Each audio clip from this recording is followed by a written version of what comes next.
Hello students, welcome to part 6 of UGC NET Environmental Sciences Syllabus Review brought to you by www.evscogreen.com, where we have environmental sciences lectures. Now we are going to review unit 6. These are the first 5 units of the exam syllabus and these are the next 5 units of the exam syllabus. So totally you have 10 units and we are going to review unit number 6, which is environmental pollution and control. So let's begin. So in environmental pollution and control, we have to start with different types of pollution. So basically environmental pollution is any undesirable change caused to the environment by physical, chemical or biological agents to the environment. So first we begin with air pollution. What are the sources of air pollution? Both natural and anthropogenic sources. Anthropogenic sources mean sources which are man-made. Then you have the different types of air pollution, namely the primary pollutants, secondary pollutants. Then what is the criteria for classifying these air pollutants? So criteria of air pollutants, how do you sample them, how do you monitor them, particularly the gaseous and the particulate types of air pollutants. Then how do you sample the air pollutants? Do you do period sampling, or what is the period of sampling? What is the frequency of sampling, and what is the duration of sampling? So once you are done with this air pollution, then you have to learn about the principles and instruments that are used for the measurement of ambient air pollutants, the concentration of ambient air pollutants, and the principles and instruments for the measurement of stack emission. Stack emission means from the chimney of the industries. So when they are releasing the smoke, how do you monitor those? What are the instruments which are used for monitoring that pollution? Then you have to learn a little bit about the Indian National Ambient Air Quality Standards. So once we are done with that, we have to learn about the impacts of air pollutants on human health and on plants and materials. So air pollution not only affects the living components but also the non-living components. That is why it is here, it is written plants and materials. So next, if you go, you have some concepts of air pollution, namely the acid rain. Then how the air pollutants are dispersed. Particularly, what are the different concepts? The mixing height or the mixing depth.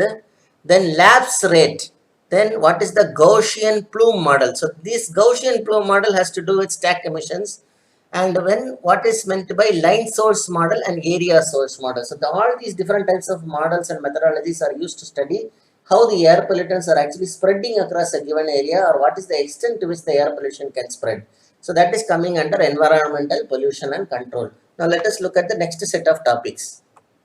So if you see here, then you have further, if you go ahead, you have the control devices for particulate matter within air pollution. So you have to learn about the principle and the working of settling chamber, centrifugal collectors, wet collectors, fabric filters, and electrostatic precipitators. So these are the different instruments which are particularly used in the industry to control the air pollution and bring them to within the permissible limits of the pollution control board. Okay, so these are the different instruments used.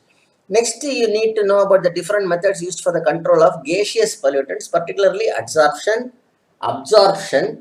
condensation, combustion. Intercombustion, you have to learn about catalytic combustion, and then we move on to the indoor air pollution. So indoor air pollution, under that vehicular emissions and the urban air quality. So these are the different items that you have to learn under air pollution. So it's a lot of topics under air pollution. Then you move on to what is called as noise pollution. So under noise pollution, again you have to learn about the different sources, what are the weighing networks, then the measurement of noise indexes. So the different concepts are given here for the measurement of noise indices. What is noise dose and noise pollution standards? What is noise control and abatement measures? What are the different active methods? What are the different passive methods? What is vibration and their measurements? What are the impacts of noise? What are the impacts of vibrations on human health? Next, moving on from air pollution to noise pollution, we go to water pollution. So, what are the different types of water pollution? What are the sources? And what is the impact of water pollution on humans, on plants, and on animals? Then, how do you measure the water quality parameters? And what are the different sampling methods and the analysis methods for these water quality parameters? So, the water quality parameters listed in the syllabus include pH, EC, electrical conductivity. Then you have turbidity. Okay. And then you have TDS. TDS means total dissolved solids. Then you have hardness, chlorides, salinity, dissolved oxygen, biochemical oxygen demand, chemical oxygen demand, nitrates, phosphates, sulfates, heavy metals, and organic contaminants.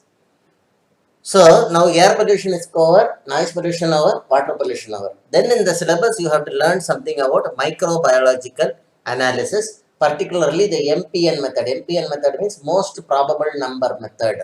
Then you have the Indian standards for the drinking water, particularly IS 105000 framed in 2012.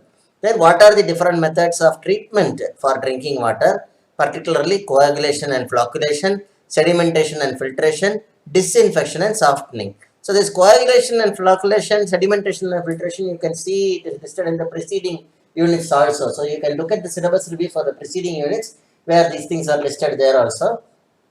Then what are the different methods of wastewater treatment methods, particularly what are the primary method, what are the secondary methods, and what are the advanced methods of treatment, for example ozonation.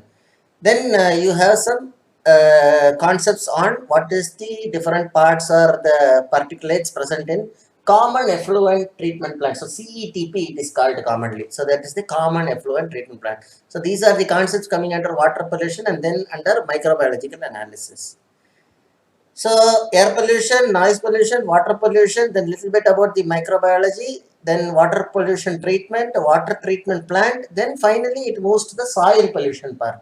So under soil pollution, you have to learn little bit about the physiochemical properties of the soil, texture, structure, inorganic, organic components of the soil. So these things are already covered in some units of the preceding units. But here you have to learn them from the aspect of environmental pollution. Then, what are the biological properties of soil? How do you analyze the soil quality? What are the different methods for controlling the soil pollution, particularly from industrial influence? How they are interacting with the soil components? What are the different soil microorganisms? What are their functions? How pesticides are degraded in soil? And what effects can synthetic fertilizers have on the soil? So, different aspects of soil pollution are covered in this module. Finally, this unit ends with an aspect of thermal pollution. So thermal pollution usually, in order to explain it easily, if any coal power plant is there or nuclear power plant is there, so after the process is over, the hot water is released into the natural water body, then it will raise the temperature of the natural water body. So such a kind of pollution is generally attributed as thermal pollution. So under thermal pollution, what are the sources, what is meant by heat islands, what are the causes and consequences of this thermal pollution is important. Then you have to learn about marine pollution. So marine pollution, you will be learning about the sources of marine pollution followed by their impact and what are the methods of abatement of marine pollution. So you can see different kinds of words being used throughout the syllabus. You can see prevention of pollution or mitigation of natural hazards. Here you have methods of abatement. Then you need to learn a little bit about coastal management principles. Finally, the kind of pollution that we have is radioactive pollution. What are their sources? What are the biological effects of ionizing radiation? And what is the effect of radiation exposure? What are the different radiation standards that are present? And how do you protect radiation? Protection it is called. So how do you protect yourself from radiation? So these are the different aspects or the concepts or the topics that are coming under unit 6 of the UGC NET Environmental Sciences exam called Environmental Pollution and Control. So that brings us to the end of Unit 6 syllabus review. So please continue watching this channel for the review of all the topics under this exam head. Thank you very much. Bye-bye.